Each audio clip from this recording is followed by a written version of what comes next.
Olá, seja bem-vindo a mais um estudo bíblico. Eu sou o Gunter Nagel, sou seminarista e sirvo na Igreja Presbiteriana da Freguesia do Ó.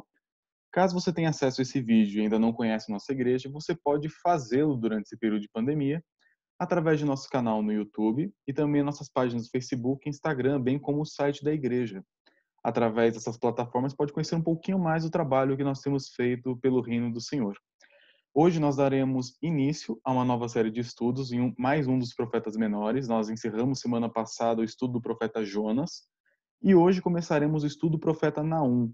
Um profeta que, sendo bem sincero, é muito pouco estudado. Eu, particularmente, acho que eu nunca ouvi um sermão, um estudo, uma aula sobre Naum. Então eu tenho um sério problema com profetas menores. Eu gosto de expô-los, eu gosto de estudar sobre eles. E nas próximas semanas nós vamos estudar o livro do profeta Naum, seus 3 capítulos, em 3 estudos diferentes, cada um com um dos capítulos. E hoje nós daremos início no capítulo 1.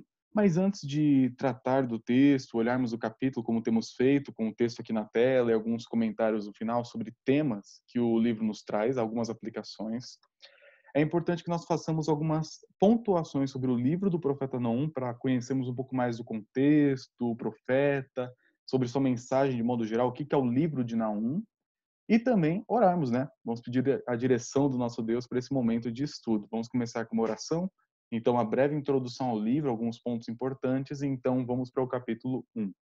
Então, vamos orar. Senhor, nós te louvamos pela sua palavra, o Senhor tem nos alimentado através dela, o Senhor tem nos ensinado. Nós somos teus filhos e ao ouvir a tua voz, ouvir teus ensinamentos, a nossa alma é nutrida. E o Senhor nos transforma através dela, nos transforma de dentro para fora.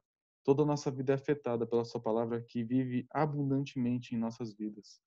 E nesse momento de estudo nós pedimos, nos transforme mais um pouco, nos alimente com a tua palavra. Nós sabemos que não vivemos só de pão, nós precisamos dela.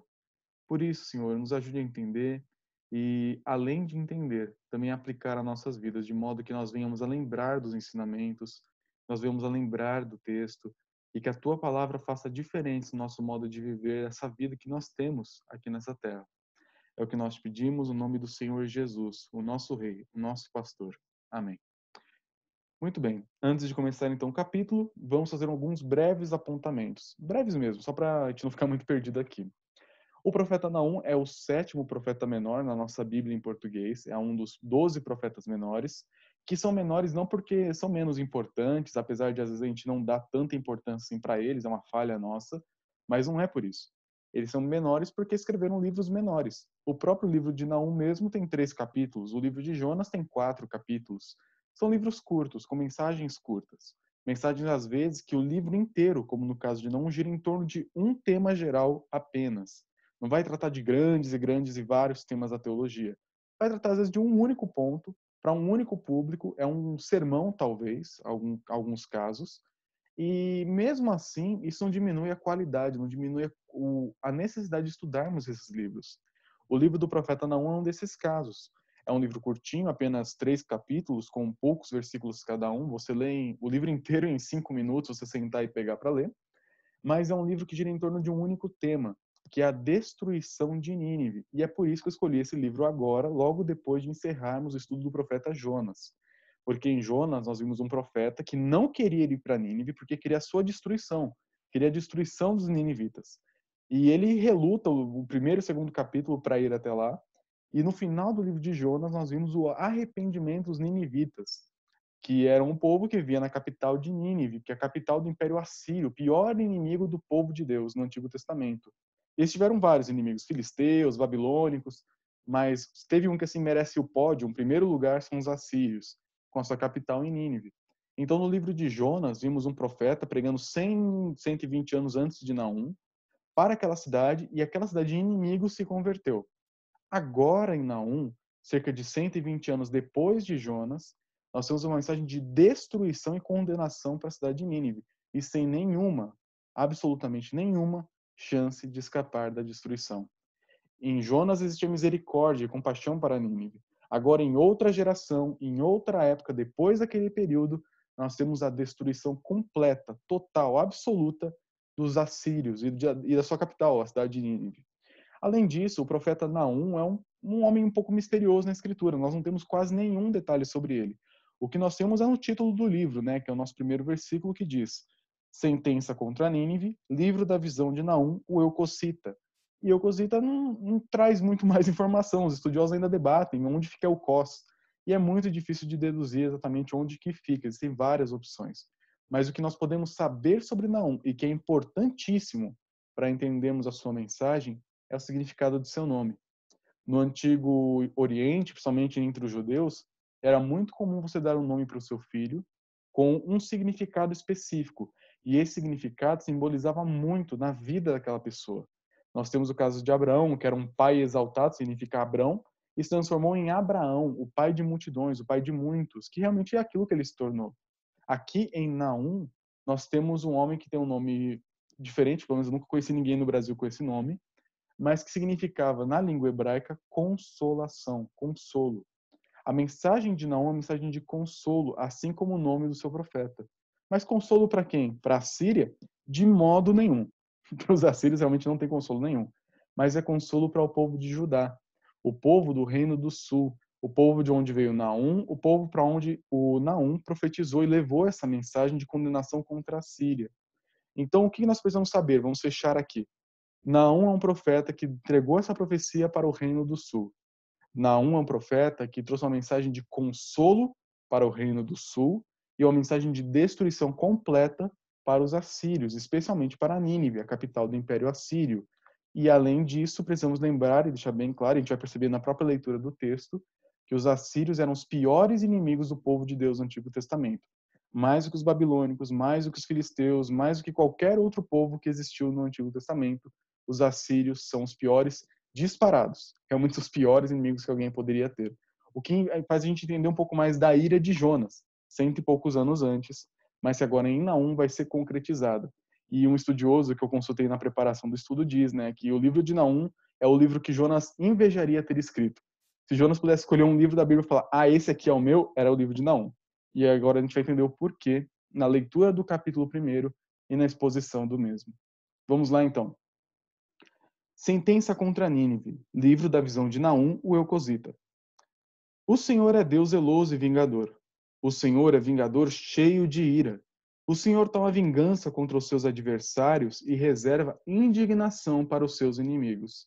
O Senhor é tardio em irar-se, mas grande em poder e jamais inocente o culpado. O Senhor tem o seu caminho na tormenta e na tempestade. As nuvens são o pó dos seus pés. Ele repreende o mar e o faz secar, e mingua todos os rios. Desfalecem Baçã e o Carmelo, e a flor do Líbano se murcha. Os montes tremem perante ele, e os outeiros se derretem, e a terra se levanta diante dele. Sim, o mundo e todos os que nele habitam. Quem pode suportar a sua indignação? E quem subsistirá diante do furor da sua ira? A sua cólera se derrama como fogo, e as rochas são por ele demolidas. Depois veremos o restante do texto. Essa primeira parte aqui do livro que nós encontramos aqui, que vai do versículo 1 até o final do versículo 8, que é aquela última parte que a gente ainda não leu, é como se fosse um salmo incluído dentro do livro de Naum. É um salmo de abertura, uma poesia de abertura no livro, que vai apresentar quem que é o juiz. É como se estivesse montado um tribunal e estão apresentando quem que vai entrar em cada hora. Quem é o juiz? Deus. Deus está entrando em cena e agora ele é apresentado. Quais são as características, quais são os seus atributos, as suas qualificações para julgar. Vamos olhar então algumas das figuras de linguagens utilizadas por Naum aqui. O Senhor é Deus zeloso e vingador. O Senhor é vingador cheio de ira. O Senhor toma vingança contra os seus adversários e reserva indignação para os seus inimigos. O livro já começa com aquela pesada na porta, né? Deus já chega chegando. Por quê? Aqui nós temos uma apresentação de Deus que, às vezes, a gente não enfatiza tanto. Às vezes, nós enxergamos o nosso Deus como um Deus da graça, um Deus do amor, um Deus do perdão, um Deus da alegria, um Deus dos dons do Espírito Santo, da comunhão da igreja, do perdão dos pecados. Isso é verdade. Nosso Deus é tudo isso e muito mais. Mas não menos do que isso. Aqui no comecinho do livro de Naum, e em toda essa primeira sessão, nós temos uma apresentação de alguns atributos, de algumas características, perfeições de Deus, que nós não podemos negligenciar. Mas por serem um pouco impopulares e difíceis de ouvir e de digerir, nós às vezes negligenciamos um pouco. O que nós temos aqui é a apresentação da ira, da vingança do nosso Deus. Nosso Deus não é apenas um Deus de amor e perdão e graça.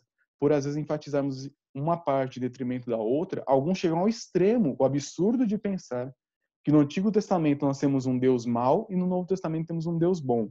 Que o Deus Pai do Antigo Testamento é um Deus cruel, vingativo, que destrói, que acaba com tudo. E no Novo Testamento temos o Deus da graça, o Deus do perdão, do da outra face, que é o Senhor Jesus Cristo. Isso é um erro tremendo, porque o nosso Deus é um Deus único. Nós temos um Deus que é Pai, o Deus Filho e o Deus Espírito Santo, a Trindade Santíssima. Aqui no Antigo Testamento nós temos Jesus e Espírito Santo. Não é apenas o Pai, o Antigo Testamento, Jesus, o Novo Testamento e Espírito Santo em Atos daí para frente. Isso é uma heresia muito antiga, que é o modalismo. Nós precisamos entender que Jesus, o Espírito Santo e o Pai, nosso Deus, nosso único Deus, está em toda a Escritura. É o mesmo Deus, antes, agora e para sempre será o mesmo Deus. E esse Deus da graça e do perdão que encontramos mais explicitamente no Novo Testamento é o mesmo Deus aqui que está punindo, falando que é um Deus irado, um Deus vingador, um Deus zeloso, um Deus que não perdoa aquele que é culpado, aquele que não inocenta o culpado. Isso é errado, isso deveria nos assustar de modo algum. Na verdade, como veremos no restante do estudo, saber que o nosso Deus é um Deus assim, um Deus vingador, um Deus zeloso, um Deus cheio de ira, é algo bom para nós. Não logo de cara, mas nós percebemos que isso é algo muito bom para nós. Mas já trazendo uma pontada aqui para a gente não ficar muito perdido no começo, essa ira, essa vingança, toda essa apresentação que o Senhor recebe aqui no começo do livro, é justamente para mostrar que ele é um Deus que não faz vista grossa para o pecado. É um Deus que não vê o que a Síria fez contra o seu povo e contra vários outros povos e pensa assim, isso é problema deles, eles caçaram briga, eles que se resolvam. Nosso Deus não é assim. Ele viu o seu povo sofrer. E porque o seu povo sofreu, agora ele vai vingar o seu povo. Ele vai entrar na briga pelas suas ovelhas. Ele vai até a toca dos lobos, vai sentar o sarrafo nos lobos, vai mostrar para eles quem é que manda, para proteger as suas ovelhas. Ele vai vingar aquilo que os inimigos do seu povo fizeram contra a menina dos seus olhos, o povo de Israel, a igreja do Senhor no Antigo Testamento. O nosso Deus é um Deus que tem tudo isso de característica, mas essas coisas não deveriam nos assustar, mas na verdade nos consolar, assim como o nome Naum significa. Quando nós sabemos que temos um Deus desse jeito ao nosso lado e não contra nós, isso é a melhor notícia que nós podemos receber. É o que encontramos no Novo Testamento nos Evangelhos.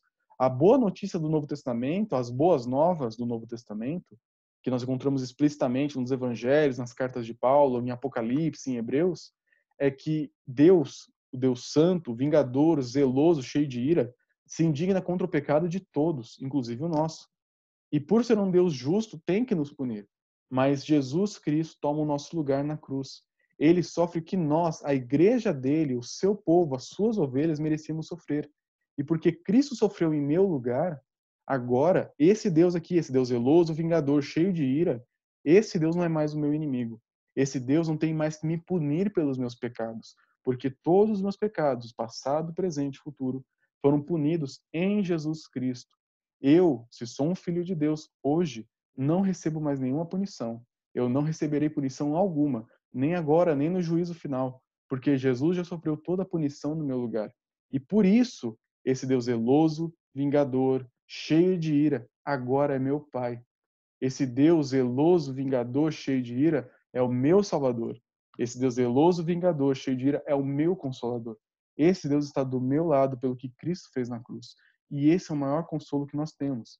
No Antigo Testamento isso não era tão explícito, mas lendo todo o Antigo Testamento percebemos que esse Deus é um Deus que cuida do seu povo. Esse Deus é um Deus que justifica, traz perdão para o seu povo na promessa de que um dia o Messias viria. Viria aquele que colocaria um fim na maldição e que reconciliaria perfeitamente o homem com o seu Deus. Mas isso fica para outros estudos mais para frente. É importante que nós façamos essas distinções no começo, para a gente não estranhar sem necessidade o começo do livro de Naum. Então aqui nós vimos que nosso Deus é zeloso, vingador contra os inimigos do seu povo. O Senhor é tardio em irar-se. Isso é verdade. O nosso Deus não se ira de pronto. Qualquer coisinha ele já estoura, como muitos de nós, né? Rela no meu calo, eu já solto cobras e lagartos contra você. Nosso Deus não é assim, mas grande em poder, e jamais inocente o culpado. O Senhor tem o seu caminho na tormenta e na tempestade, as nuvens são pó dos seus pés. O que nós temos aqui é uma verdade que nós tornamos em mentira às vezes. Porque a Bíblia fala claramente que o Senhor é tardio em irar-se, que o Senhor é longânimo, assaz benigno. Nós falamos isso, nós lembramos de versículos assim. Mas tardio em irar-se não significa que ele não se ira. Tardio em irar-se não significa que ele não vai punir. Tardio em irar-se não significa que nosso Deus faz vista grossa ao pecado. Porque o próprio texto aqui no versículo 2, parece que Deus já sabe que a gente pensaria assim, fala, ele jamais inocenta o culpado. Ah, mas e os crentes e a igreja? Nós somos inocentados e somos pecadores? Na verdade, não. A nossa penalidade foi paga sim, mas não por nós, mas por Jesus Cristo, nosso rei, que toma o nosso lugar, porque ele é rei e substitui o seu povo. Por isso que nós não sofremos, ele sofreu. Mas todos os seres humanos, cada um que pisou nessa terra, desde Adão e Eva até o último ser humano que pisar aqui, tem que prestar contas diante de Deus. Nosso Deus é tardio em irar-se? Sim, mas um dia ele colocará um limite e nesse dia acontecerá o grande julgamento. Por isso, nós não podemos pensar que o nosso Deus é um Deus que vive assim, não estou vendo nada, faço vista grossa pro pecado. Mentira. Ele vê. A diferença é que ele não estoura na hora como nós, mas cada um dos pecados vai ser prestado conta no último dia. Nosso Deus é assim. E aqui, agora na segunda parte, a partir do ele repreende, nós temos um desafio colocado para nós. O texto nos diz, ele repreende o mar, e esse repreende aqui é como se fosse um grito de um soldado de guerra, essa é a ideia da palavra. Ele dá um grito, ele dá um brado, e o mar se faz secar, e mingua todos os rios. Desfalecem Baçã e o Carmelo e a flor do Líbano se murcha, que são regiões extremamente férteis do Antigo Oriente. Os montes tremem perante ele. Os outeiros se derretem. A terra se levanta diante dele. Sim, o mundo e todos que nele se habitam. Quem pode suportar a sua indignação? Ninguém. E quem subsistirá diante do furor da sua ira? Ninguém. A sua cólera se derrama como fogo e as rochas são por ele demolidas. Isso aqui é justamente para mostrar o terror, o poder, a ira, a indignação do nosso Deus contra o pecado. E quando o povo de Israel encontrasse esse texto duro e difícil, lesse isso aqui e percebesse, esse é o meu Deus, o que eles poderiam se lembrar? O restante do texto. E é isso que nos traz consolo. Olha o que o versículo 7 nos diz. É o que está grifado aqui na nossa tela. O Senhor é bom, e é fortaleza no dia da angústia, e conhece os que nele se refugiam. Deus te conhece, ele me conhece. Isso não é um simples conhecimento intelectual. Ele sabe quem você é, ele sabe quem eu sou, ele sabe o meu nome, ele sabe onde eu nasci, ele sabe das minhas lutas, das minhas angústias, ele sabe dos meus pecados, sabe do meu arrependimento, ele sabe de tudo sobre mim. Ele me conhece melhor do que eu mesmo me conheço. Ele conhece cada uma das suas ovelhinhas pelo nome. Ele conhece cada um de vocês que estão me ouvindo aqui agora. Se você é um filho do Senhor, ele te conhece. E esse conhecimento não é só de saber quem você é. É um conhecimento que te torna diferente aos olhos dele. Esse conhecimento é aquele conhecimento que não faz Deus tratar você juntamente com o ímpio. É aquele conhecimento que não faz Deus tratar o trigo junto com o joio como se fosse a mesma coisa. É um olhar do Senhor que faz a distinção entre aqueles que são seus e aqueles que não são seus. Aqueles que sabem quem é esse Deus, um Deus cheio de ira, um Deus que vai punir, um Deus que vai julgar, e nele se abrigam, nele se refugiam, esses são aqueles que são bem-aventurados. Esses que se refugiam nele encontram, na verdade, ao invés de um Deus cheio de ira contra eles, encontram um Deus bom, um bom pastor, que pega o seu cajado e arrebenta com os lobos, toca eles para longe, mata os lobos, mas as suas ovelhinhas, ele cuida uma a uma com cuidado especial, sara suas feridas, fortalece, educa, instrui, ama. Esse é o nosso Deus. É um Deus extremamente irado, um Deus que vai julgar, mas também um Deus que ama, um Deus bondoso e que cuida das suas ovelhinhas amadas.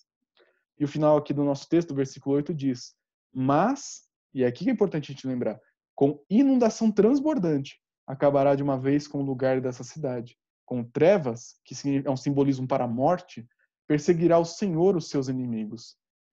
Talvez para os ninivitas que talvez ouvissem essa mensagem, não ficassem pensando, então tá tudo certo, Deus é bom, né? Então se Deus é bom, então esquece isso que ele falou antes. O texto nos fala, mas com inundação transbordante, ele vai trazer morte contra todos os seus inimigos da Síria, especialmente de Nínive. Deus vai acabar mesmo. Esse cuidado é para suas ovelhas, aqueles que se refugiam nele. Aqueles que não se refugiam, aqueles que atentam contra o seu povo, serão destruídos com mão poderosa, porque o nosso Deus é um Deus irado, um Deus que pune o pecado. Agora, no restante, nós temos a promessa da destruição um pouco mais explicitada. No começo, nós vimos um poema exaltando quem é o nosso Senhor, um Deus apto a julgar, um Deus irado, um Deus que é santo e, por ser santo, julga o pecado. Agora, nós temos a sentença explicitada. Que pensais vós contra o Senhor? Ele mesmo vos consumirá de todo. Não se levantará por duas vezes a angústia, ou seja, Deus vai fazer o serviço bem feito. Ele vai destruir a Síria de tal forma que não vai precisar dar um outro soco, um outro golpe depois para acabar com o que ele começou. Ele vai acabar com uma tacada só com a Síria. Porque ainda que eles se entrelaçam como espinhos e se saturam de vinho como bêbados, serão inteiramente consumidos como palha seca. De ti saiu um que maquina o mal contra o Senhor, um conselheiro vil. Por mais seguros que estejam e por mais numerosos que sejam, ainda assim serão exterminados e passarão. Essa parte aqui da mensagem é direcionada para a Síria. O Senhor vai destruir completamente. E quem ouviu essa mensagem em primeiro lugar era um povo de Judá, um povo que já sofreu vários anos, várias vezes com os assírios. E agora ouve o seu próprio Deus falando pela boca de Naum o seguinte: eu vou destruir vocês. Eu vou acabar com seus inimigos. Não vai sobrar um assírio para contar a história. Eu vou acabar com todo o mal que existe entre vocês. E aqui no meio do nosso texto que diz: de ti saiu um que maquina o mal contra o Senhor, o conselheiro vil, é uma referência ao rei da Síria. No caso, aqui no contexto da época, muito possivelmente o Rabsaqué, um daqueles que causou problema na época do rei Ezequias, até a época do rei Manassés. O Senhor está falando o seguinte: olha, sabe seus inimigos? Não vai sobrar um. Eu vou acabar com eles todos. Não vai ter mais inimigo. Eles têm um conselheiro, um homem que planeja o mal, um homem que atenta contra vocês. Saiba que eu vou acabar com eles de vez. Não se preocupem, vocês estão do meu lado. Eu vou acabar com eles todos. Agora, no restante do texto, na segunda metade do versículo 12 e o comecinho do resto, nós temos uma breve mensagem para ajudar, depois uma mensagem de novo para a Síria e volta para ajudar no final, que é o finale, né, o grande fechamento do capítulo 1. Olha o que o texto diz. Eu te afligi, falando agora para os judeus de Judá. Eu te afligi, mas não te afligirei mais. Mas de sobre ti, Judá, quebrarei o jugo deles e romperei os seus laços. Por que Deus está falando isso aqui? Te afligir, não te afligirei mais. Afinal de contas, não são as ovelhas do Senhor? É porque o relacionamento de Deus com as suas ovelhas não é um relacionamento, novamente, que a gente tem uma visão às vezes meio errada do Senhor, de fazer vista grossa ao pecado. Não é isso. A gente encontra no Salmo 23, em outros salmos, a ideia de Deus ser um pastor, um Deus que cuida de suas ovelhas. E uma marca de um pastor que cuida bem de suas ovelhas é dar umas belas, umas cajadadas nas suas ovelhas às vezes. Os bons pastores têm que puxar ovelhas rebeldes às vezes e bater nelas para elas pararem de fugir. É igual quando você vai adestrar um cachorro, quando você vai não que seja a mesma coisa, tá? É só porque está na mesma frase. Quando você vai educar os seus filhos, às vezes tem que dar um tapinha neles. Às vezes tem que disciplinar o seu filho. Claro que não é maltratar, não é nenhum absurdo, tá? Não tô falando, defendendo nada disso. Mas aquilo que vocês todos que estão ouvindo, do grupo familiar principalmente, que são mais idosos, vocês já têm essa experiência de ter criado filhos e tudo mais. Você sabe como é que é. Educar crianças nem sempre é fácil, não é só falar. E tem horas que você tem que dar uma boa chinelada. Tem horas que você tem que puxar a orelha, tem horas que você tem que dar um castigo físico, senão a criança pequenininha não vai aprender. O nosso Deus nos trata assim. Ele nos disciplina. Tem vezes que Deus nos faz sofrer, não porque ele não nos ama, justamente porque ele nos ama. É o que nós encontramos em Hebreus, é o que nós encontramos em Provérbios. Aquele a quem Deus ama, ele disciplina. O nosso Deus, por ser o nosso Pai legítimo, ele vai nos castigar. Ele vai nos dar umas boas chineladas às vezes para nos mostrar o caminho certo e nos direcionar para o caminho da justiça. E ele faz isso porque nos ama. E aqui no texto, quando diz, eu te afligi, mas não te afligirei mais, mas nós temos então o nosso Deus falando para o povo de Judá naquela época: olha, eu afligi vocês, eu trouxe sofrimento sobre vocês por meio dos assírios, mas não afligirei mais, porque os assírios serão destruídos. Deus já tinha usado os assírios como um instrumento da sua justiça contra o seu próprio povo algumas vezes.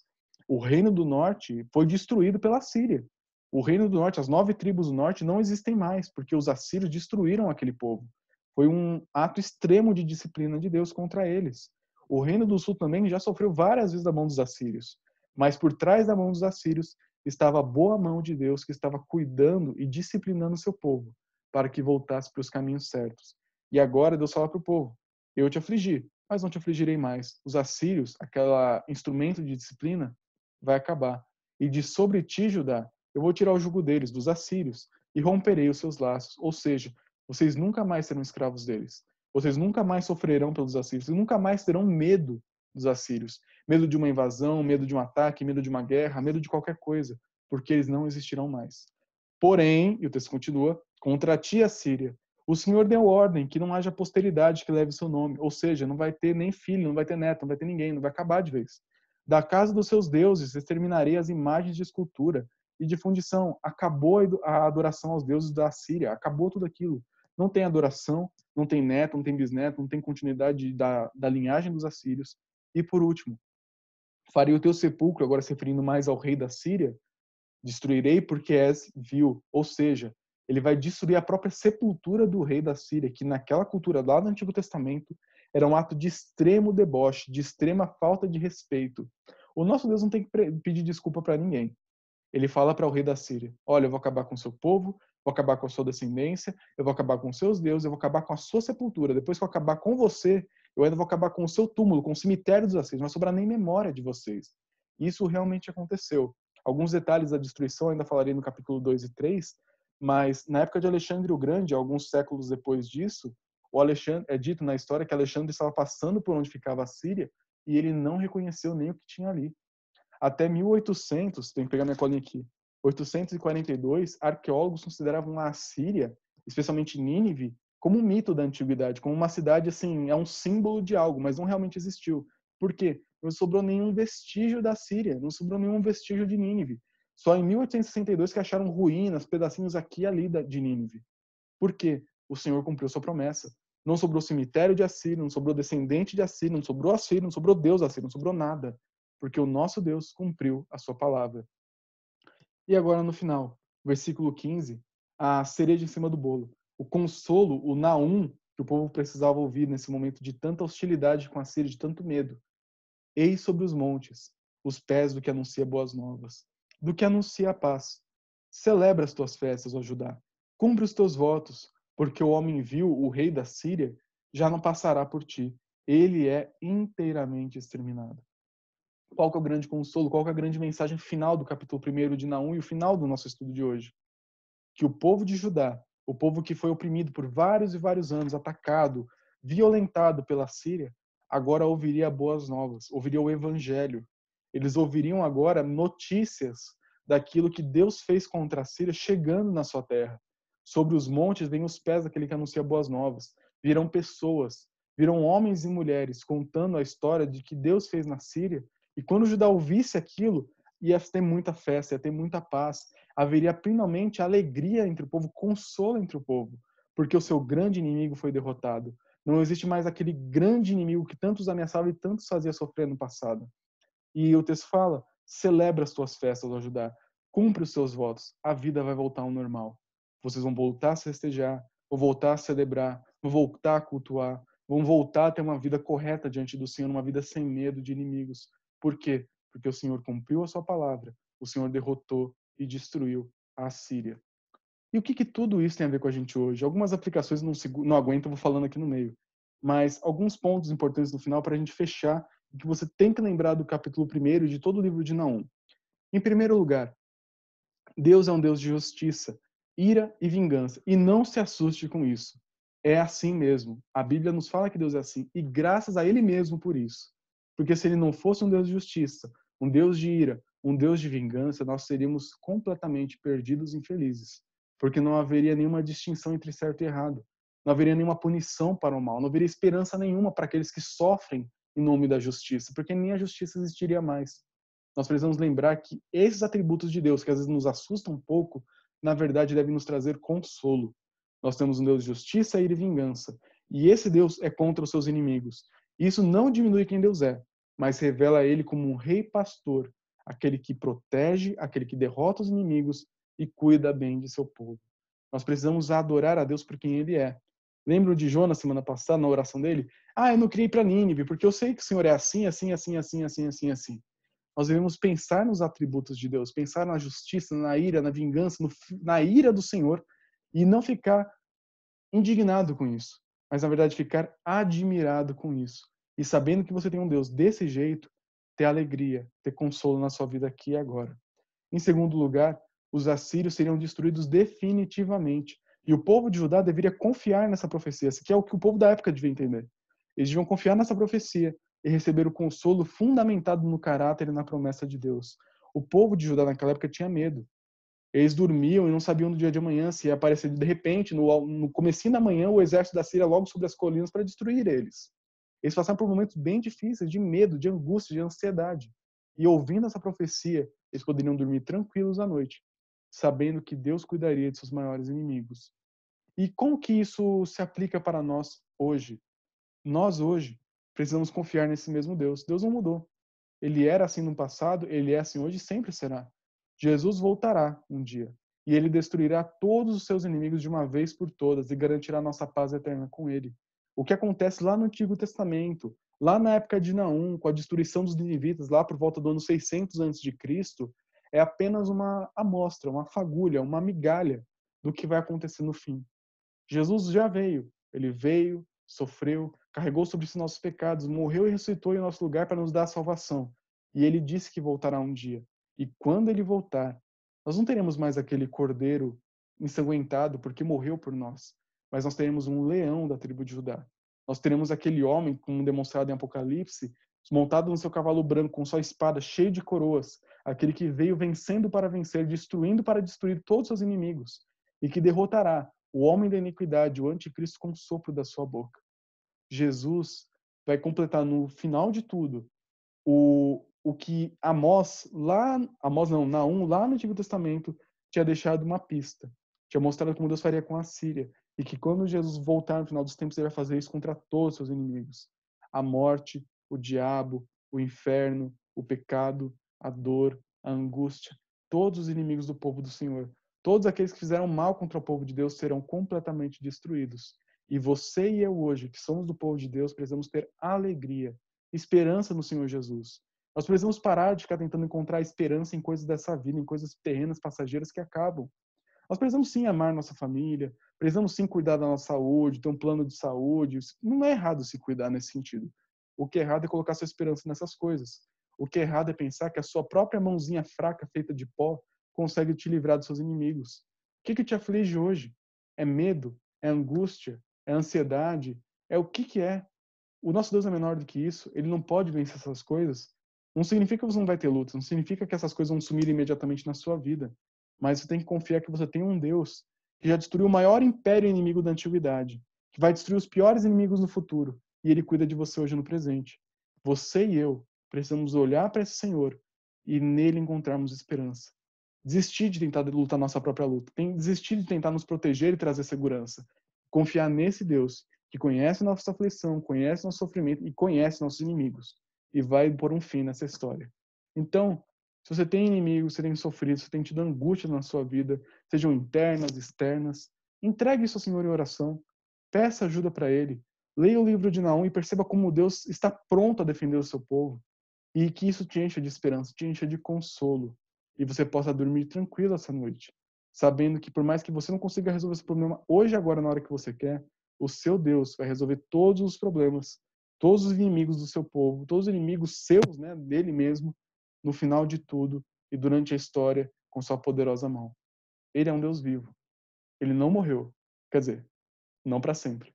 Ele ressuscitou. Está ao nosso lado para nos proteger, nos livrar, nos ajudar a vencer tudo. Porque em Jesus Cristo nós somos mais do que vencedores. Nele nós temos esperança. Então descanse nisso. Nem sempre é fácil, mas nele nós temos a nossa única esperança. E ele não falha. Fique com Deus e semana que vem nos vemos no estudo do capítulo 2 do livro de Naum. Até mais.